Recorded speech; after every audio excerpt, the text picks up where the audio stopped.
Sean P. Diddy Combs never does anything halfway. On Friday, November 4th, the music media mogul announced that he plans to make a major investment in the legal marijuana game with a $185 million deal to buy licensed weed operations in 3 states. If approved, the deal would create the nation's largest black owned and licensed cannabis company, a platform Diddy said he wants to use to increase black participation in the field. It's diabolical, Combs 53 told the Wall Street Journal about his desire to get into the pot business to help address long running inequities that have seen black people disproportionately arrested and jailed for marijuana crimes, even as they make up a tiny percentage of the market for legal weed.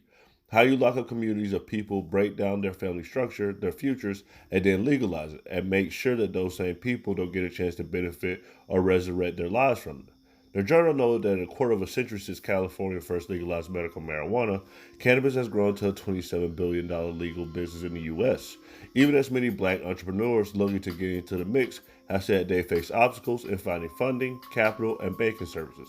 Black cannabis entrepreneurs currently around for less than 2% of the nation's marijuana business, which employs around 500,000 people.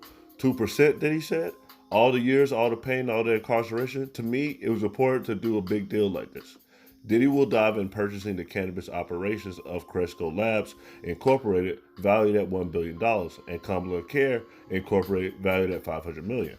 Two of the biggest cannabis companies in the country. The buy-in, which includes a $110 million cash payment and a $45 million in debt financing, will give the bad boy boss 9 retail stores and 3 production facilities in New York, Massachusetts, and Illinois, according to a release announcing the deal. My mission has always been to create opportunities for black entrepreneurs in industries where we've traditionally been denied access, and this acquisition provides the immediate scale and impact needed to create a more equitable future in cannabis, said Combs in a statement.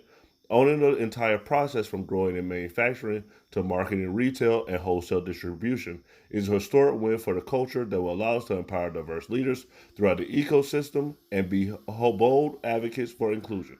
The operation in 3 states will give Combs the ability to grow and manufacture cannabis products and wholesale and distribute those branded products to licensed dispensaries in major metro areas, including New York, Boston, and Chicago, as well as operate retail stores in all 3 states. Today's announcement is bigger than the transaction, and it couldn't come at a time of greater significance and momentum, said Cresco Lab CEO Charles Batchel in a statement. We've seen executive power exercised to address matters of cannabis and justice. We're seeing the bipartisan support for elements of federal reform, and we're seeing some of the largest and most influential states in the country launch cannabis programs prioritizing social responsibility.